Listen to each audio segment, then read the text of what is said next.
കൊടൈക്കനാൽ വ്ളോഗിൻ്റെ ആദ്യ ഭാഗം നിങ്ങൾ കണ്ടുവല്ലോ. കാണാത്തവർക്കായി താഴെ ലിങ്ക് ഷെയർ ചെയ്തിട്ടുണ്ട്, പോയി കാണണേ. ഇനി പാർട്ട് 2 കാണാം.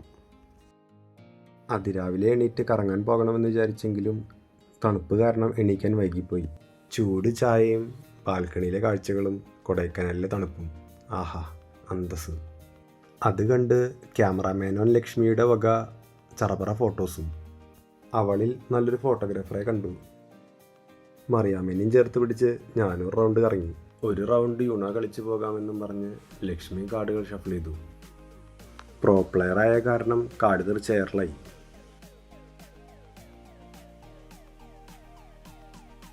വീഡിയോ എടുക്കുന്നത് കണ്ട് സ്റ്റൈലായി ചിരിച്ചുകൊണ്ട് നടന്നു വന്നു മറിയാമ്മ. കാറിൻ്റെ മുമ്പിൽ നിന്ന് ലക്ഷ്മി അരുണെ ഫോട്ടോ എടുക്കാനായിട്ട് വിളിച്ചു. പിന്നെ ചറപറ ഫോട്ടോ. എനിക്കിത് ഇഷ്ടപ്പെട്ടു, ഞാനിത് എടുക്കുന്നു എന്നും പറഞ്ഞ് 2 തണ്ട് റോസ ലക്ഷ്മി കൈക്കലാക്കി. കാറിൻ്റെ ഡോറൊക്കെ തുറന്നിട്ട് ഒരു ഫോട്ടോ എടുത്ത് ഞങ്ങൾ യാത്ര തിരിച്ചു. എങ്ങോട്ട് പോകണമെന്ന കാര്യത്തിലായി പിന്നെ സംശയം. പൂമ്പാറൈ പോണോ മനവന്നൂർ പോണോ? മനവന്നൂർ പൂമ്പാറൈ, പൂമ്പാറൈ മനവന്നൂർ.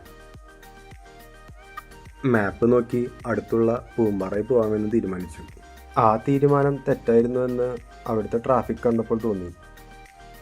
കടുത്ത ട്രാഫിക്കിൽ വാനരന്മാരുടെ കുസൃതികൾ മാത്രമായിരുന്നു ഞങ്ങൾക്കുള്ള നേരം പോക്ക്. അതിലൊരു വാനരൻ ലൈൻ കമ്പിയിലൂടെ ബാലൻസ് ചെയ്തു പോകുന്നുണ്ടായിരുന്നു. അത് കണ്ട് നമുക്കും ടെൻഷനായി, വീഴോ വീഴില്ലേ. അവരവരുടെ വാലുപയോഗിച്ചാണ് ബാലൻസ് ചെയ്തു പോകുന്നത്. ചില്ലകളിൽ നിന്ന് ചില്ലകളിലേക്ക് ചാടുന്നതും വാലുപയോഗിച്ചാണ്. നോക്കുമ്പോഴിതാ വഴിയോരത്ത് മുടിയൊക്കെ ചീകി കുട്ടപ്പനായി ഒരു വാനരൻ ഇരിക്കുന്നു. പൈൻ മരങ്ങളും യൂക്കാലി മരങ്ങളും താണ്ടി ഞങ്ങൾ മുന്നോട്ട് പോയി. ഇതാണ് പൈൻ മരത്തിൻ്റെ കുരു. കണ്ടാൽ ഗെയിം ഓഫ് ത്രോൺസിലെ ഡ്രാഗൺ എക്സ് പോലെയുണ്ട്. മുന്നിൽ പോകുന്ന ആൾട്രോസും അതിന് മുന്നിൽ പോകുന്ന ഈക്കോ സ്പോട്ടും ജെംസ് മിഠായിലെ കളറുകളെ ഓർമ്മിപ്പിച്ചു. ഇളം വെയിലും കൊടൈക്കനാലിലെ തണുപ്പും മലയോര പാതയിലെ യാത്രയും മനസ്സിന് കുളിർമയേകി. മണിക്കൂറുകൾ നീണ്ട ട്രാഫിക്കിന് ശേഷം ഞങ്ങൾ പൂമ്പാറയിലെത്തി. ക്യാരറ്റും കാബേജും മല്ലിയിലയും വെളുത്തുള്ളിയുമാണ് ഇവിടുത്തെ പ്രധാന കൃഷി. ടെറസ് പ്ലാന്റേഷൻ മാതൃകയിലാണ് ഇവിടുത്തെ കൃഷികളെല്ലാം ചെയ്യുന്നത്.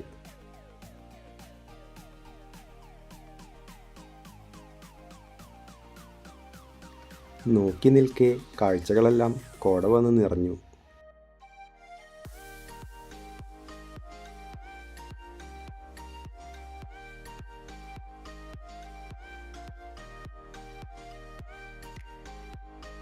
വിളവെടുപ്പ് കഴിഞ്ഞ് അടുത്ത കൃഷിക്കായി ഒരുക്കിയിരിക്കുന്ന നിലവും കണ്ടു. മണ്ണൊലിപ്പ് തടയാനാണ് ഇതുപോലെ സ്റ്റെപ്പായി കൃഷി ചെയ്യുന്നത്. ഏത് നിമിഷവും വിളവെടുക്കാൻ റെഡിയായി നിൽക്കുന്ന ക്യാരറ്റ് ചെടികളാണിത്. ഒരു ചെറിയ അമ്പലവും കാണാനിടയായി.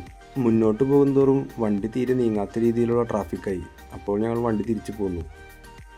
2 സൈഡിലുള്ള മരങ്ങളും മലകളും താഴ്വാരങ്ങളും കാണാത്ത രീതിയിൽ കോട നിറഞ്ഞു.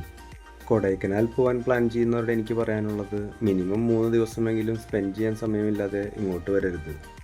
കാഴ്ച മങ്ങിയ കാരണം നിർത്തിയിട്ടിരിക്കുന്ന വണ്ടികളും കാണാം. ക്യാമറയിൽ കാണുമ്പോൾ കുറച്ചും കൂടി വ്യക്തമായി കാണാം, എന്നാൽ നമ്മുടെ നഗ്നനേത്രങ്ങൾ കൊണ്ട് ഇങ്ങനെ കാണാൻ സാധിക്കുകയില്ല.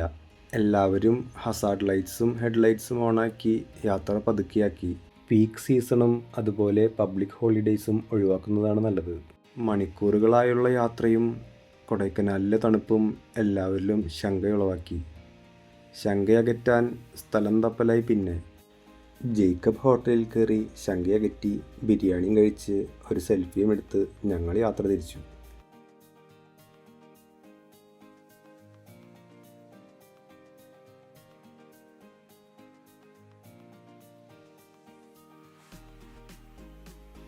വഴികൾക്ക് തീരെ വീതി കുറവായതിനാൽ വളരെ സൂക്ഷിച്ച് മാത്രമേ വണ്ടികളെ മറികടക്കാനാകൂ. ചെറിയൊരു അശ്രദ്ധ മതി വലിയ വില കൊടുക്കേണ്ടി വരും. വഴിയോരങ്ങളിൽ വണ്ടികൾ പാർക്ക് ചെയ്ത് ഭക്ഷണം കഴിക്കുന്ന ആൾക്കാരെയും നമുക്ക് കാണാം. കോടമഞ്ഞും തുളച്ചു പോകുന്ന ഹെഡ്ലൈറ്റിൻ്റെ വെളിച്ചം ലേസർ ബീം പോലെ തോന്നി. അങ്ങനെ 2 ദിവസത്തെ ഞങ്ങളുടെ കൊടൈക്കനാൽ യാത്ര പരിസമാപ്തിയായി. എൻ്റെ ഈ കൊച്ചു യാത്രാ വിവരണത്തിൽ കൂടിയ എല്ലാവർക്കും ഞാൻ നന്ദി പറയുന്നു. എന്തെങ്കിലും പോരായ്മകളുണ്ടെങ്കിൽ അത് കമൻറ്റുകളിലൂടെ അറിയിക്കണേ.